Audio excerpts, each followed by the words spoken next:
Ya, ahora sí, estamos viendo principios de la biomecánica clínica, biomecánica de tejidos y vamos a hacer un reconocimiento de estos principios que están descritos por Nordin, aparecen en su libro.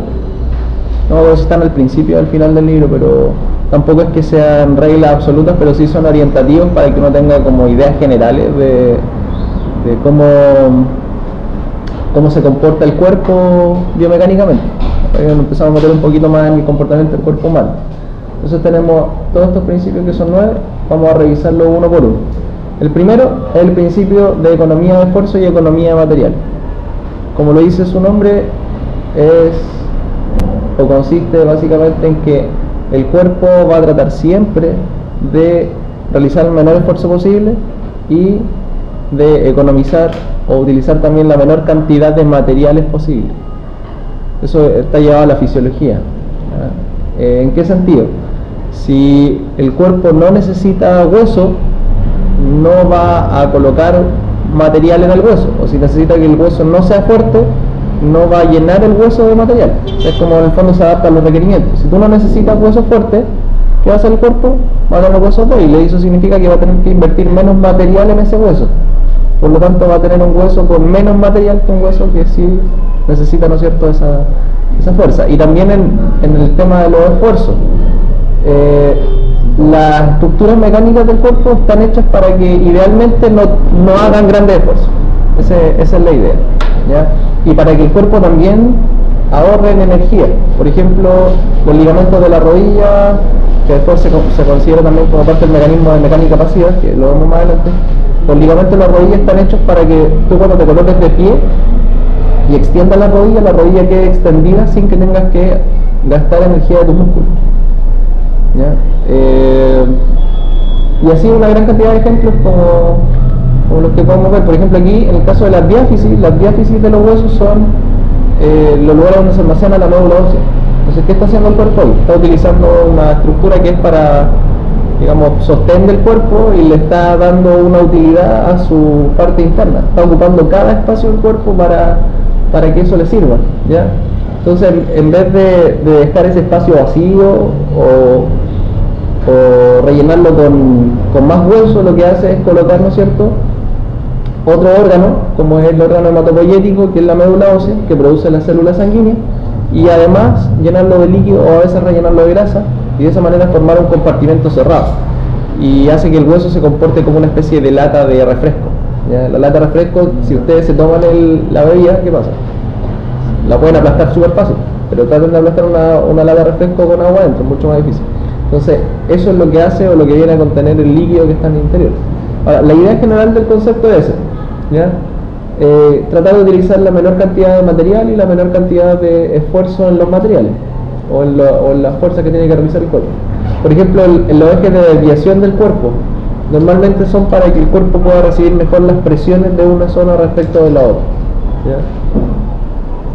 El caso del fémur, por ejemplo, el fémur es curvo hacia adelante, y eso permite que tenga una masa muscular en la parte posterior. O sea, por eso es curvo, para que pueda albergar más masa muscular. Y en el caso del húmero, la diáfisis distal está inclinada hacia adelante para tener mayor flexión de codo. O sea, anatómicamente el cuerpo está hecho para que todo funcione de manera económica y sin material. Este es como uno de los principios probablemente más importantes, ¿ya? Que tiene que ver un poco con la mecánica postural, y es el segmento, o el principio de un segmento compensa al vecino, ¿ya? Y eso lo que quiere decir en el fondo es que el cuerpo humano siempre, a nivel articular, o a nivel incluso no articular, sino que a nivel de tejidos, si hay un tejido que está sometido a una posición o a una tensión, va a requerir de otro para que le ayude, o el otro va a tener que acomodarse, una de las dos opciones. Por ejemplo, si yo tengo una hiperlordosis, lo más probable es que tenga una hipercifosis, o si tengo una hiperlordosis es probable que compense la pelvis, o si tengo una hiperlordosis de cuello, lo más probable es que tenga que compensar el cráneo. Si tengo los hombros hacia adelante, voy a tener que rotar interno el húmero. Entonces, todas esas posiciones articulares determinan que cuando una estructura cambia su posición, la otra va a tener que acomodarse para poder arreglar, digamos, este problema de posición, ¿ya? Hay varios ejemplos. Por ejemplo, sea el caso de la escoliosis. La escoliosis, que es una deformación en el plano frontal, regularmente consiste en que un lado de la columna se curva más que el otro, pero por lo general ese lado que está más curvo que el otro está compensado con dos segmentos adyacentes. Por ejemplo, si quieren una curva en C de derecha, ¿no es cierto?, de esta persona que está con escoliosis acá, esta chica, lo más probable es que tenga una curva en C del lado contrario, en la región cervical y en la región lumbar. O sea, lo que tenemos de torácico hacia un lado lo tenemos de lumbar y de cervical hacia el otro, y es probable que el cráneo también compense en una dirección, o lo haga la pelvis, para tratar de mantener el sistema dentro de balance, y puede llegar esa compensación hasta el pie, ¿no es cierto?, en la extremidad inferior. O sea, todos los segmentos van a ir ayudándose. ¿Eso puede dar así o es hereditario? Tiene varias etiologías, puede ser traumático, congénito. O sea, lo clásico es como dice que hay una primaria y una secundaria. La primaria es congénita, o en el fondo que tiene que ver con un proceso del desarrollo. Y la secundaria es que pasó a causa de algo. Por ejemplo, que tú hayas tenido una lesión en alguna vértebra de la columna, y basta con que una vértebra de la columna durante tu proceso de desarrollo haya quedado más achatada de un lado o haya quedado bloqueada en un movimiento articular, y ese achatamiento, que puede ser, no sé, unos 5 grados de una vértebra, va a hacer que tenga 5 grados de escoliosis, y eso puede en teoría progresar dependiendo de la comodidad de la persona, de los hábitos posturales y de una serie de otros factores también relacionados con la movilidad o con la posición en la que se encuentra la persona, ¿ya? Pero por lo general, cuando esto se estructura, es un problema de desarrollo. Entonces la clave ahí es que digamos, la vigilancia sea en los niños, ¿ya? Hasta 20 grados se considera normal. Sobre 40 grados se considera, o sea, sobre 20 grados ya más o menos se puede considerar un corsé, y 40 grados se puede pensar, 40-50 grados, en el tema quirúrgico, ¿ya? Pero como le decía, esto es tanto funcional como estructural y idiopático. Personas que tienen a veces una vértebra de más, hay personas que tienen malformación en la posición del cráneo, puede ser un montón de factores. Ahora, el hecho de ser, si por ejemplo yo tengo un flexo de rodilla, voy a tener probablemente un flexo de cadera, y a su vez es probable que tenga una lordosis lumbar. Entonces, si yo tengo una posición en un segmento, lo más probable es que los segmentos vecinos vayan a compensar el segmento en su movilidad y traten de acomodar el sistema de una u otra forma, ¿ya? Por ejemplo, si tienes un pie plano, lo más probable es que si tienes pie plano, sea que el arco medial cae, tiene una caída del hueso escafoide, se va la fascia plantar va a estar relajada, eso te va a generar un valgo de tobillo, el valgo de tobillo te va a generar una rotación interna de tibia, la rotación interna de tibia es probable que te produzca un valgo de rodilla, el valgo de rodilla probable que te produzca también un valgo, o sea, una posición de rotación interna de la cadera, y eso te puede producir o puede ser causa de una coxa vara. O sea, el coxa vara te produce una coxa válida, y si tienes eso, lo más probable es que tengas también una anteversión pélvica, y después puedes seguir hacia arriba, y un montón de compensaciones de movimiento. Eso puede ser solamente porque tienes un pie plano o porque tienes un problema del... Mientras más en la base de uno tenga un problema... No es que mientras más, es relativo, todos los cuerpos se compensan distinto, porque podría ser, la base del problema podría ser congénita en la cadera, o podría ser congénita en la rodilla, o podría ser congénita en el pie. Puede ser para abajo, por ejemplo, si tengo un problema en la cadera, se genera un problema hacia abajo. Sí, puede ser que un problema de cadera. De hecho, los problemas más típicos se dan en las zonas que tienen una osificación más tardía, las que se osifican más tarde en el cuerpo. Lo que más tarde se forma en el cuerpo y lo que más le cuesta al cuerpo formar es la cadera. Por eso es que hay muchas displasias de cadera. O sea, la mayoría de las disfunciones de rodilla posturales se deben a problemas de formación de la cadera, que se puede formar en valgo o en varo. Puede darte cualquiera de esas dos condiciones. Y si no, pueden ser también alteraciones del pie. Por ejemplo, como le decía yo, un pie plano te da unas rodillas valgas frecuentemente. ¿Por qué? Y es bastante lógico, porque el arco medial del pie cae. Los pies normalmente tienen un arco en la parte interna, que está como levantadito. Si cae el arco medial del pie, es como que el peso del cuerpo en los pies se va hacia adentro, y al hacer eso las rodillas también se van hacia adentro. Entonces, ¿qué van a hacer las rodillas? Quedan en valgo, que en el fondo el valgo es como una posición de las rodillas hacia adentro respecto al eje del cuerpo, y eso hace que las caderas queden en la posición contraria, y las caderas también van a compensar después eso con la pelvis.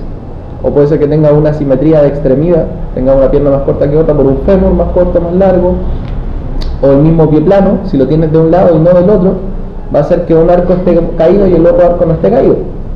Y si un arco está caído, te va a dejar una pierna más corta que la otra, y eso te produce una escoliosis. O sea, hay un montón de cosas que pueden suceder. Y normalmente lo más frecuente, como digo, tiene que ver con los centros de osificación del cuerpo, y también tiene que ver con el tema de algunos captores posturales o vértebras que son esenciales en el cuerpo. Por ejemplo, el cráneo y el atlas son las vértebras más importantes en la posición de la cabeza. Si la persona tiene un problema del atlas, probable que tenga la cabeza inclinada, pero nadie anda por el mundo con la cabeza inclinada. Entonces, ¿qué es lo que hace? Pone la cabeza en posición normal e inclina la columna. Entonces, en el fondo todo el cuerpo trata siempre de mantener la línea de la visión derecha, trata de mantener los pies, ¿no es cierto?, en una posición equilibrada, y entre medio lo que pase ya pueden ser varias alternativas. Entonces también puede ser, por ejemplo, lo que tenemos acá, un acortamiento de la extremidad inferior. Si tuviera la extremidad más corta, podría tener un pie equino, porque para poder alargar la extremidad lo que hace la persona es ponerse como en punta de pie, y eso hace que se le genere un pie cabo al pie. Ahora, el pie cabo, para que esto ocurra, tendría que ser, como les digo yo, en el desarrollo, o sea, mientras estás creciendo. Pero también pasa en los adultos, a veces sea funcional. Una amiga que tiene un espolón calcáneo y ahora pisa así como con la punta, y eso ya con el tiempo te va acomodando todo. De hecho, es probable que en ese pie a la larga le aparezca una lux valgus, Juaneta. ¿Por qué? Porque ahora, como camina en punta de pie, o trata de caminar en punta de pie para no apoyar en el talón, resulta que empieza a apoyar el borde lateral, y eso deja el pie como en un varo, pero mete el pie en flexión y hace que el dedito le quede en extensión. Entonces este dedito de acá ya no está apoyando así, está apoyando así. El apoyar así se va a empezar a ir hacia el medio. Y a la fuerza igual que se hace como el peso en la otra pierna. Y al cargar el peso en la pierna va a empezar a hacer una compensación en la cadera, y eso le puede dar una escoliosis funcional, que se podría decir. En el fondo, como cargas la cadera de un lado, lo que hace es que la pelvis se tuerce sobre su eje y deja el sacro inclinado y la columna inclinada y rotada. Ahí tiene un montón pero como le digo, cualquier cosa. Yo, por ejemplo, un paciente con una 15 tobillo, paciente con una 15 tobillo crónico, me ha tocado ver varios que hacen compensación de este tipo.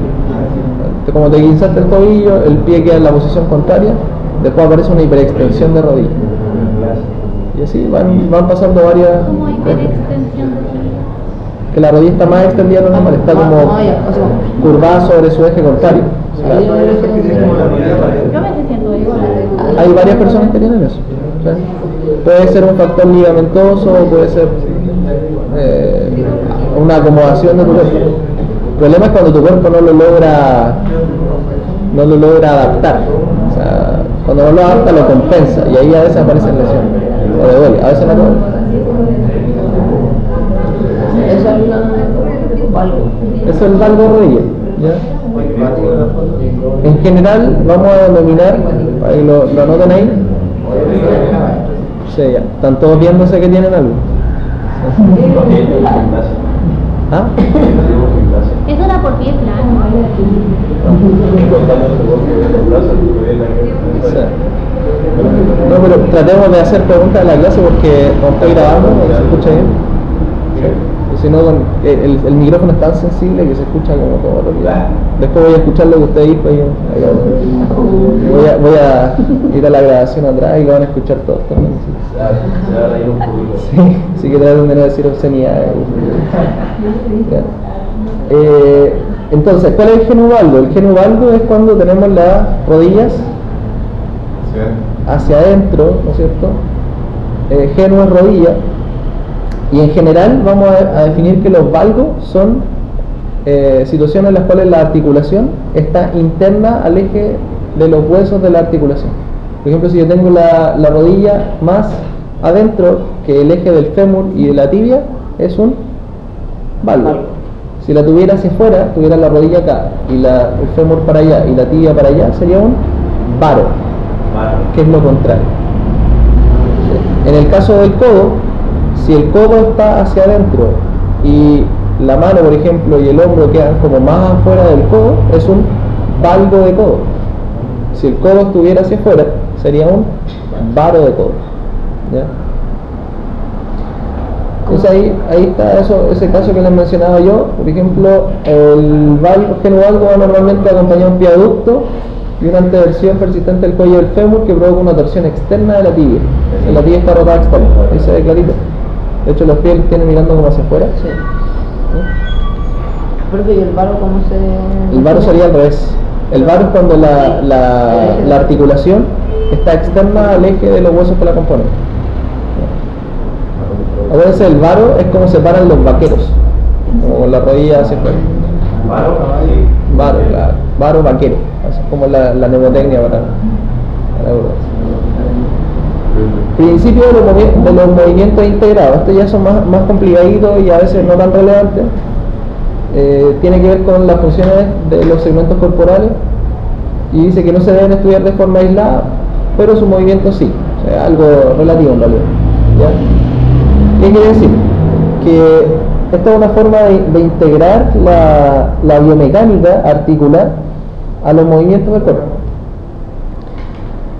en el sentido de que si tú dices, mira, voy a levantar el hombro, ¿ya? Si tú dices voy a levantar el hombro, esa es una forma de estudiar el movimiento. La persona lo que hizo es levantar el hombro, pero ¿cómo ocurre el movimiento? Para que ocurra el movimiento tienen que integrarse a su vez varios otros movimientos de distintas partes del cuerpo. De hecho, el hombro tiene varias articulaciones. Tiene una articulación subdeltoidea, una articulación acromioclavicular, una externoclavicular, la escápula se mueve sobre el tórax, ¿no es cierto?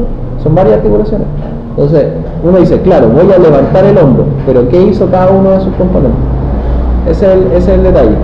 Si de hecho tú levantas el hombro y en los últimos grados de abducción de hombro tiene que haber un movimiento de cuello. Entonces, en el fondo, el movimiento se integra de varios otros movimientos. Si, por ejemplo, yo tuviera que describir una elevación de hombro, tendría que decir, el húmero rueda hacia arriba, se eleva, desciende la cabeza humeral, ¿no es cierto? La escápula rota hacia externo y hacia superior, se desliza hacia anterior en el plano frontal y hace un tilt posterior. La clavícula, sobre los 30 grados de elevación, rota hacia posterior y gira sobre el eje de la articulación acromioclavicular. La esternoclavicular desciende a la vez que rueda hacia arriba. Cuando eso ocurre, el cuello inclina al mismo lado de la abducción y al ocurrir ese movimiento, las facetas de ese lado deslizan hacia posterior e inferior y las del lado contrario hacia posterior y superior, a la vez que la articulación del cuello, que inclinó hacia el mismo lado, tuvo que hacer un deslizamiento ipsilateral del atlas con una rotación contralateral del atlas. Y podría seguir. O sea, todo eso es una elevación de hombro.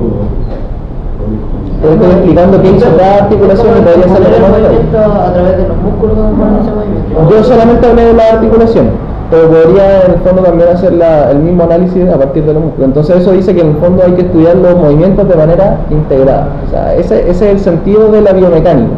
O sea, la biomecánica es, después puedes incluso, ¿no es cierto?, revertir el concepto, porque tú dices, chuta, yo necesito que esta persona levante el hombro. Entonces, ¿qué es lo que tú tienes que decir para que la persona levante el hombro? Necesito que haga todo lo que acabo de decir. Y no incluir los músculos, ni nada de eso, solamente incluir articulaciones. También puedo hacer la pregunta de manera inversa. ¿Por qué la persona no levanta el hombro? Y puede ser cualquiera de los movimientos que dije que no está sucediendo de manera correcta. O por qué no lo levanta bien. ¿Entiendes, no? Ya, eso es la forma de estudiar la biomecánica de manera integral. Eso lo vamos a ver en fisiología articular cuando veamos como los movimientos de cada articulación, no con tanto nivel de detalle, pero en general. Vamos a ver más o menos. Ustedes tienen que tener una idea de, oye, el húmero cuando se eleva, se desciende un poco, tiene que haber un espacio ahí en la cavidad subdeltoidea, ¿no es cierto?, etcétera. ¿Ya? Y las orientaciones de los segmentos óseos van a participar, ¿no es cierto?, de complejo sistema. Es como decir, mira, ¿sabes qué? Para caminar necesito que el pie se mueva. No es tan sencillo, tiene que ocurrir un movimiento en todas las articulaciones del pie, del tobillo, tiene que participar estructura, etc. En el caso, por ejemplo, de la orientación de la mano, ¿ya? Para que tú puedas hacer un lanzamiento con la mano, tiene que partir el movimiento desde mucho más allá que la mano. O sea, el movimiento parte del hombro, de la espalda, probablemente, incluso antes del hombro. Entonces, del pie contrario, incluso cuando, por ejemplo, un boxeador golpea, la fuerza parte del pie contrario. O sea, si uno quisiera estudiar los movimientos, tendría que hacerlo, ¿no es cierto?, de manera integral, ¿ya? Principio de equilibrio, ¿ya? Dice que este principio anterior, que decía en el fondo que cada parte de nuestro cuerpo tenía que participar y cada movimiento se integraba, ¿no es cierto?, para que ocurriera, lleva a otro principio que es el principio de equilibrio, y este dice que tiene que haber una conservación estático-dinámica entre las estructuras que participan. ¿Qué quiere decir eso? Que si una estructura se mueve poco dentro de la cadena cinemática, por ejemplo, yo digo, mira, voy a levantar el hombro, y dentro del levantamiento del hombro la escápula no se mueve, ¿qué va a tener que pasar? Que va a haber otra estructura que va a tener que moverse el doble para suplir el movimiento de la escápula que no está funcionando bien. Entonces, ¿cuál es la idea? Que haya un equilibrio acá. Ojalá todas las estructuras participen en la medida justa de lo que tienen que hacer, pero si una no está funcionando, la otra va a tener que participar con más movimiento o menos movimiento, ¿ya? Y eso genera problemas habituales, y yo diría que es una de las principales causas de alteración de movimiento o de lesión, ¿ya? Que una articulación se mueva más que otra, ¿ya? Entonces tiene que haber un equilibrio entre las funciones. Bueno, aquí se da, por ejemplo, el caso de la alteración de los extensores de mano, que producen desequilibrio en los dedos y hace que estos se inclinen. En el caso del hombro, que les mencionaba recién, si tú tienes un problema de hombro, no sé, te duele la articulación glenumeral al levantarla, que es, te duele la zona directa de la articulación del hombro, que es más móvil, la persona, ¿qué va a hacer? Va a dejar de mover el hombro, porque le duele. Entonces eso va a empezar a perder ese movimiento. ¿Y cómo va a ser el movimiento después?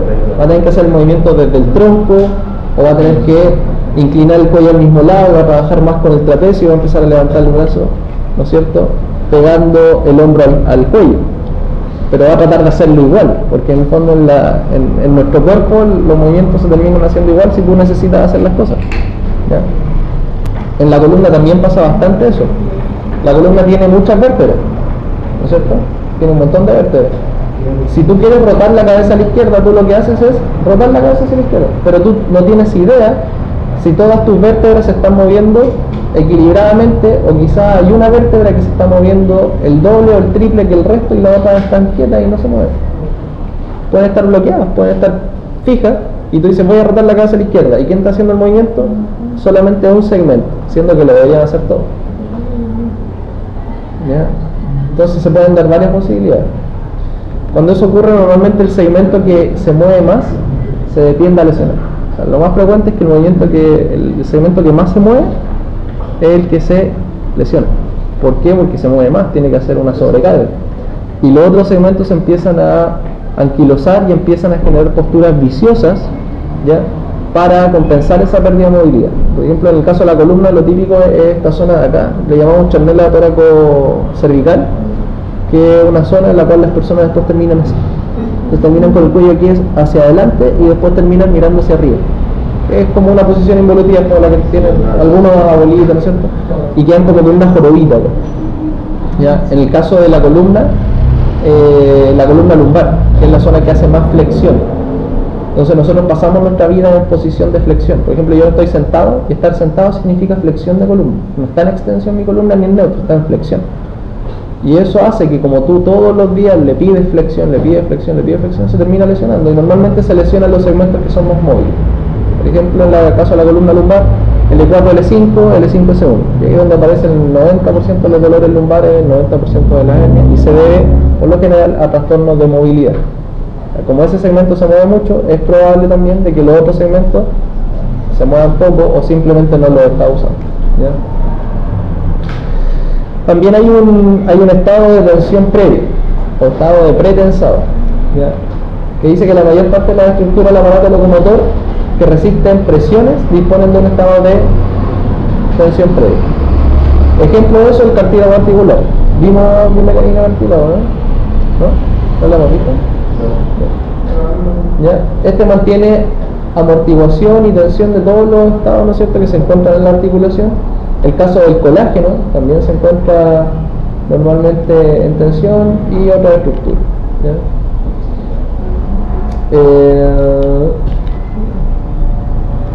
El caso del músculo no aparecía mencionado en el estado pretensado, pero el músculo también siempre intrínsecamente tiene algún grado de tensión debido a su actividad neurológica, que es el tono muscular. Bueno, lo que dijo, una vez fui ayer están las secretarias, ¿no?, a buscar, y me llamaba la atención que la secretaria era como que tenía los hombros así como arriba. Un rato que esperaba, así me di cuenta que todo el rato contestaba el teléfono, estaba así, y escribía así. Se lo cambié de lado, estaba del otro lado así. Como que con lo que dijo, como que con lo de tensión de los músculos puede ser que el músculo está tan tenso que su hombro, su espalda, todo está así como configurado, está todo el rato así. Probablemente ella, bueno, podríamos aplicar un poco ese principio y en el fondo lo que está diciendo es que para empezar a moverte necesita estar tenso, pero si le cuesta moverse, lo más probable es que necesite estar más tensa para empezar a moverse bajo su situación particular. Y también aplican los principios anteriores que habíamos visto, o sea, probablemente movimiento integrado, ¿no es cierto? Ella no es capaz de levantar el hombro mucho, entonces ¿qué tiene que hacer? Tiene que pegar el hombro al cuello. Así como el trapecio está como hipertrofiado, tanto estar apretado así. Los movimientos se van perdiendo con el tiempo, también por la misma tensión de la estructura, por la solicitación que tiene. Ella quizá hay cosas que no utiliza y cosas que sí utiliza, entonces el cuerpo va a poner énfasis en las cosas que sí utiliza, y eso va a hacer que su postura cambie. Por ejemplo, si tú te cargas hacia anterior de tu cuerpo, lo más probable es que tu columna empiece a acumular material por anterior y ahí aparecen vértebras que son más gruesas o que están más llenas de hueso por anterior que por posterior, y también te van a limitar la movilidad y van haciendo que en el fondo tú te adaptes a distintas situaciones y condiciones, así como por ejemplo si uno engorda, tu cuerpo se adapta a ese estímulo. Ahora, no quiere decir que esas adaptaciones sean buenas, nosotros le llamamos compensaciones, no son adaptaciones, porque una adaptación es algo que tú pudiste manejar, a veces no lo manejas, y ahí es donde aparecen los problemas, y regularmente hay problemas, o sea, lo normal es que haya problemas. Por eso que a todas las personas les duele algo, a ustedes no les duele nada, todavía son jóvenes, pero partiendo ya como de los 30 años, muy frecuente que, o sea, el 80% de la población sufre algún tipo de dolor, ¿ya? Y en algún momento, ¿no es cierto?, se manifiesta y a veces bajan, aumentan, pero siempre está ahí. El principio de los sistemas cerrados tiene que ver con que normalmente en el cuerpo existen compartimentos, ¿ya?, como por ejemplo el caso del hueso, el cartílago, las articulaciones, si uno lo analiza, son compartimentos cerrados. Por ejemplo, la articulación tiene una sinovial con una cápsula fibrosa, el hueso tiene un periósteo, que es una membrana que lo envuelve. Los músculos tienen tabiques fasciculares, el pulmón tiene la pleura, visceral y parietal, el corazón tiene el pericardio, el cerebro y el sistema nervioso tiene las meninges. Entonces todo el cuerpo tiene sistema cerrado y eso hace que, ¿no es cierto?, se pueda regular la entrada y salida de materiales, líquidos y las presiones dentro de estos compartimentos, y eso hace que el sistema se mantenga, ¿no es cierto?, funcionando como corresponde. ¿Ya? Cuando se pierde esa capacidad de sistema cerrado, normalmente el sistema entra en desequilibrio. Eso es como una condición típica, cuando el sistema no es capaz de compensar. Por ejemplo, el caso del hueso, el hueso, como les mencionaba antes, está lleno de líquido por su interior. Entonces, si se hace una fractura o cualquier lesión, se pierde la tensión interna, ¿ya?, y va a perder sus capacidades de aislamiento. Este principio es importante, principio de la mecánica pasiva, creo que se llama principio de Putti también, no sé, a alguien se le tiene que haber ocurrido, el caballero que se llamaba Putti. Putin. No, puti. Sí. Creo que es el principio 7, ¿cierto? Sí, está mala la numeración, es el 7. Principio de mecánica pasiva. Este principio, como les decía, es importante, ¿ya? La mecánica pasiva, ¿qué es lo que dice? Dice que el cuerpo, ¿no es cierto?, lo que tiene son elementos pasivos que nos permiten ahorrar energía y que está construido de tal manera de que estos elementos pasivos nos permitan también ahorrar energía. Eso es básicamente, ¿ya? Nosotros dentro del cuerpo, bueno, esto es de otro autor, esto es de Panjabi, pero dentro del cuerpo nosotros tenemos sistemas que son activos y sistemas que son pasivos, ¿ya? O pseudopasivos. Los sistemas activos son los músculos, ¿no? Eso es básico porque se pueden mover. Los sistemas pasivos no tienen la capacidad de moverse, pero sí algunos tienen la capacidad de soportar carga o están hechos para eso, por ejemplo el ligamento, ¿ya? ¿Cuál es la gracia? La gracia es que si tú no quieres gastar energía, te puedes apoyar en tu sistema pasivo y sobre tu sistema pasivo puedes mantener una posición, realizar movimientos de forma económica y no necesitas energía, ¿ya? Y el cuerpo está hecho de tal manera que le saquemos el mayor provecho a esas estructuras pasivas. Varios ejemplos. Acá está dado el caso de la hiperlordosis lumbar, ¿ya? De cadera o de rodilla. Dice que en estos casos las rodillas quedan extendidas, la persona queda en una especie de hiperlordosis y el tríceps sural de la pierna funciona al mínimo, ¿ya? ¿Cuál es la gracia de eso? Si usted se coloca de pie y hace una hiperextensión de rodilla, lo que hace es cargarse sobre los ligamentos de rodilla y sobre la articulación de rodilla, pero no necesita hacer fuerza para que el cuádriceps mantenga la posición erguida. Por lo tanto, te puedes poner de pie y no hacer ningún gasto energético, ¿no es cierto? Pasa también en otras situaciones, la propiedad elástica de los músculos. Por ejemplo, la columna, los músculos y las fascias que están por la región posterior del cuerpo normalmente son más tensos que los de la región anterior. Por eso es que a la mayoría nos cuesta tocarnos los pies. Yo, por ejemplo, no soy capaz de llegar a la punta de los pies. ¿Y por qué la cadena posterior es más tensa? Normalmente se debe a que el cuerpo pone más tejido conectivo y menos músculo, o acorta los músculos en esa zona, de tal manera que tú cuando tengas que hacer fuerzas no utilices a los músculos para volver desde una posición, sino que ocupas la tensión que hay en los tejidos elásticos del cuerpo. Acuérdense que el cuerpo tiene tejidos que son musculares, pero también tiene un montón de tejidos elásticos, son como estas telitas blancas, se llaman fascias, ¿ya? Yo creo que todos han comido carne, ¿no es cierto?, que tiene un montón de telitas, ¿sí? Telitas y tejidos, esos son como tendones, que son más elásticos de lo normal, ¿ya? Entonces, ¿qué es lo que ocurre? Si yo hago una flexión anterior, todo eso se tensa y se genera una especie de efecto resorte. Entonces, después cuando me quiero poner de pie y enderezarme, te ayudan y no necesitas a tus músculos haciendo fuerza. Entonces, regularmente las personas que tienen ese tipo de acortamiento se debe a uno a un factor postural, o lo otro a un factor de compensación elastomecánico del comportamiento del cuerpo. Pero lo que está haciendo ahí el cuerpo es poner material pasivo para que tú tengas que hacer menos fuerza, ¿ya? Lo mismo pasa, por ejemplo, con otras posiciones, ¿no es cierto? Como, no sé, si tú te flexionas hacia adelante, cuando estás sentado te cargas sobre tus discos de la columna, sobre tu tórax, sobre tus vísceras y no necesitas hacer fuerza.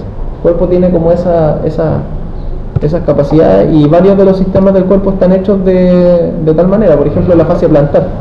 La fascia plantar, durante la bipedestación, lo que hace es que cae el arco del pie. Y al caer el arco del pie, la fascia plantar, ¿conocen la fascia plantar? ¿No es cierto? Sí, la fascia plantar se va a estirar. ¿Cuál es la gracia de eso? Genera una especie de arco, como el de los arcos y flechas, ¿no es cierto? Así, de las medievales, que es como un arco de amortiguación, pero que genera también este efecto de arco de rebote, de tal manera que cuando tú te cargas sobre el pie y la bóveda plantar desciende, este arco se tensa y hace que sea más sencillo que cuando tú le quitas uno de los eslabones, por ejemplo al levantar el talón, la otra parte del arco haga una especie de flexión sin que tengas que hacer fuerza. Está compensando, está ayudando a los músculos para que los músculos no hagan fuerza. Esa es la función elástica de ese tejido. Esa degradación de la... ¿Por qué pasa? La tuberosidad calcánea. La inflamación de la fascia. Fascia plantar. Probablemente está sobrecargada la fascia. Puede verse un factor neurológico, un factor de sobrecarga. Lo más frecuente es un factor de sobrecarga que puede ser mecánico por posición. Mira, por ejemplo, las personas que salen a trotar después de mucho tiempo no haber trotado, es muy frecuente que tengan un dolor en la parte plantar del pie.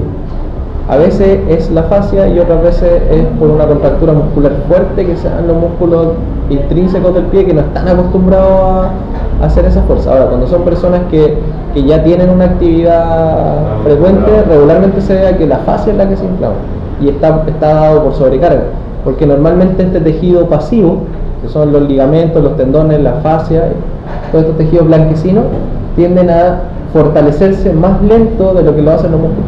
O sea, el músculo crece más rápido que el resto de los tejidos conectivos y de sostén del cuerpo. Por eso es frecuente que las personas que hacen ejercicios de alta intensidad, que aumentan su masa muscular demasiado, sufran avulsiones o cortes de tendones o lesiones ligamentosas de ese tipo, o lesiones por sobrecarga como esa. ¿Puedo poner la ¿Esa? Pero si se dan cuenta acá en esta fotografía también hay algo bien particular, porque si uno ve pasar el eje de gravedad por el cuerpo, pasa a través de toda esta zona, de tal manera que si tú te colocaras de pie, teóricamente el sistema debería quedar compensado y tú no hacer casi ningún esfuerzo. Esa es una de las gracias de la mecánica pasiva. Nos permite ponernos el hilo y hacer un mínimo esfuerzo, entre comillas, al estar de pie. Ahora, regularmente esto con el tiempo nos vamos descompensando, y de hecho hay test que se hacen. Por ejemplo, yo tengo un test que a mis pacientes, bueno, un test súper sencillo, no lo inventé yo, un test que está en los libros descritos, pero tú le pasas a un paciente una silla sin respaldo y ves cuánto tiempo aguanta estando derecho, y hay personas que no lo toleran, no pueden en una silla, hay personas que no pueden estar de pie. O sea, eso te está diciendo que en tu cuerpo hay algo que está fuera de balance, y probablemente si te quedaras mucho tiempo de pie te vas a lesionar, si te quedas mucho tiempo sentado te vas a lesionar, y si a su vez, ¿no es cierto?, como no tienes esa capacidad de mantener la resistencia, vas a buscar métodos de acomodación más sencillos, ¿no es cierto?, que te hagan gastar menos energía porque te vas volviendo más flojo con el tiempo, y vas a empezar a sobrecargar más estas estructuras pasivas y les vas a generar daño. Una de las maneras clásicas es sentarse así. Lo que estás haciendo ahí ¿no es cierto?, sentarte con una flexión de columna, te estás cargando sobre toda tu columna, no necesitas nada de fuerza. Y eso se debe regularmente a que no somos capaces ni siquiera de mantener la posición erguida porque nos cansa, nos molesta, se va perdiendo como hábito, y el problema es que después tu cuerpo se acostumbra a eso y empieza a colocar material en zonas donde no debería estar, y empieza a sobrecargar estructuras que a veces se rompen. Una vez fue a un osteópata por un problema lumbar y empezó a examinar completo, desde la cabeza hasta abajo, y me explicaba esto mismo. Por ejemplo, que por tener problemas en la columna no era solamente porque quizás hizo una mala fuerza, sino que quizás venía arrastrando, no sé, pie plano o algún problema en la rodilla, y empezó como a ajustar, entre comillas, todas las articulaciones. Yo no sé si es como que sea quizá una rama en contra o diferente a lo que es la kinesiología, pero como que interfería directamente a lo que eran las articulaciones y acomodaba, se podría decir, los huesos. Porque, por ejemplo, no sé, el hombro, el hueso a mí, yo sentí que me lo dislocó y después como que volvió a colocarlo. Obviamente fue un estrés al cuerpo y todo, pero con el tiempo se mejoró, se sintió bien. Entonces, ¿bien? lo voy a decir que quedé similar. No, pero igual obviamente después me aconsejó ir a terapias de kinesiología, o hacer ejercicio, buscar ejercicio. ¿Dónde estábamos temprano? Acá donde está Comeuch. Ya por ahí. El edificio, el cuarto piso, no me acuerdo cómo se llama el doctor, pero era de Santiago. Ya. De repente venía para acá y justo lo veía. Y me explicaba todo esto. Y ahora que lo veo así como que le hago un poco más de, no sé, ya le creo un poco más. No sé si soy el más indicado para decirte si eso es bueno o malo. Yo. Porque no, usted no. ¿Ah? No, porque yo igual, yo estoy en cuarto año y medio de osteopatía. son 6 años.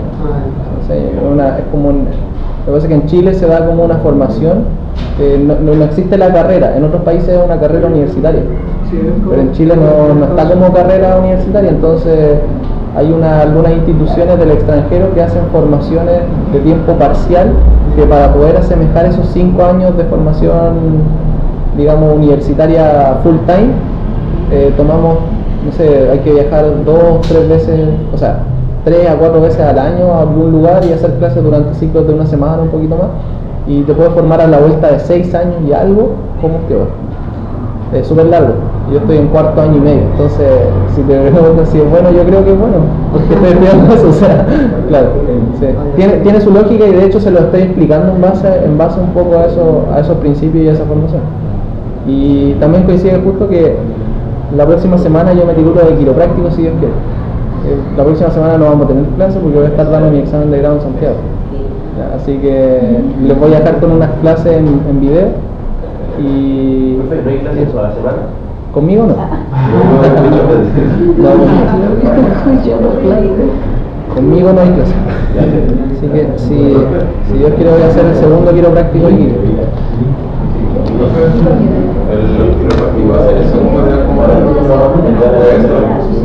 Es muy similar a la osteopatía. ¿Ya? Yo creo que soy la única persona en Chile que estudia las dos profesiones. Creo que soy el único. O por lo menos que ha avanzado tanto en el estudio de las dos profesiones, porque es como no sé, normalmente uno dice, chuta, a estudiar osteopatía son 6 años y no se mete en quiropraxia. A mí se me ocurrió hacer las dos cosas en paralelo. ¿Ya? Pero sí, ese es como uno de los principios, en el fondo, es reequilibrar todos los sistemas articulares del cuerpo. La base de la quiropráctica en el fondo es la columna, pero también se ve en toda la extremidad, y en las técnicas son básicamente las mismas, o sea, las mismas técnicas que te hizo el osteópata, con algunas variaciones pequeñas, son técnicas quiroprácticas. Sí, por ejemplo, el osteópata igual me hablaba un poco de la emoción. Si tenía, por ejemplo, un problema al lado derecho, era una emoción, no sé, maldad del papá, de la mamá. Hay distintos tipos de visiones. Por eso ya quizás algo que sentía que podía ser. No le creía mucho. Hay visiones que son bien holísticas y alternativas respecto a eso. Hay cosas que son como medicina alternativa, pero que sí, por ejemplo, en el caso de los osteópatas en Estados Unidos son una profesión médica. Acá en general en el mundo son una profesión como paramédica, en el sentido de que, por ejemplo, en Estados Unidos los osteópatas son médicos. De hecho pueden hacer una especialidad en pediatría, es lo mismo, estudian los mismos años de medicina. Bueno, los quiroprácticos es igual, y acá en Chile es casi lo mismo. La diferencia es que en general en el mundo, en Europa y en otros lados, los osteópatas como que se separaron un poquito más de la medicina y empezaron a ir más hacia el área de la medicina alternativa, pero viéndolo con un sentido complementario. En cierta manera se fueron como más para el lado de los quiroprácticos, que también son más alternativos, menos médicos, un poco menos médicos. Yo diría que los quiroprácticos ahora últimos se han vuelto más médicos que eso, pero la gracia que tiene toda esa cosa es que de repente uno la escucha así como, oye, te dicen, mira, sabes que es una emoción de un lado, todo el tema, pero se han hecho algunos estudios científicos al respecto de eso. Pobres todavía, o sea, todavía está como en el área de medicina alternativa. Pero yo creo que con el tiempo, junto con la investigación psicológica, que está bien apoyada a eso, puede ser que aparezcan algunas cosas, pero son temas muy difíciles de estudiar. ¿Ya? Yo vi, por ejemplo, ahora se le ha criticado mucho al doctor Soto, no sé si ven al doctor Soto. Hay uno que sale en la tele que dice que las emociones generan cáncer, Parkinson. Yo creo que es un poco irresponsable la forma en la que lo aborda. Un poco irresponsable. Porque puede ser que sea, pero todavía no está probado y es probable que, según los estudios que hay, de hecho la mayoría de los estudios dice que no. Dice que no es así, y él lo afirma. Entonces, por eso digo que de repente es irresponsable decirlo. Pero no quita el hecho de que uno pudiera tener una noción de que la afectación psicológica, emocional y otras cosas lleven alteraciones corporales. O sea, eso, a mí me tocó ver una niña hace 3 años que tenía una parálisis de los músculos de la pierna que nadie se explicaba y que con ningún examen daba ningún positivo ni ninguna cosa. Y lo que había pasado es que creo que había fallecido la mamá. Y ocurrió después de que falleció la mamá y su cuerpo se paralizó. Se paralizaron las piernas y yo lo evalué, de hecho le hice una evaluación electromiográfica en el laboratorio, no le encontré nada extraño.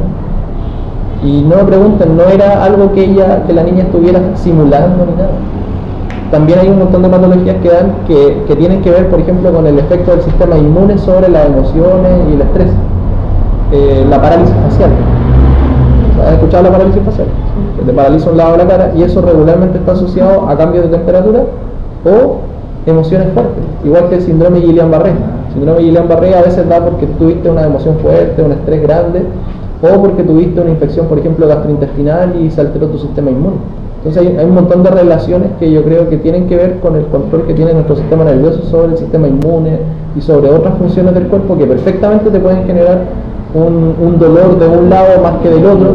A mí, por ejemplo, me pasó algo bien simpático que es por contarle una de las tantas cosas que les podría contar al respecto de ese tipo de temáticas, pero empecé con un dolor tipo metatarsalgia en el dedo, en el primer ortejo del pie, o sea en mi dedito gordo del pie, tengo un dolor que yo lo podría clasificar, si me diagnosticara yo mismo, sería una metatarsalgia, que mezclado con una sesamoiditis. En el fondo es como que te duele al pisar, pero me dio y empezó el dolor durante la noche y no he caminado.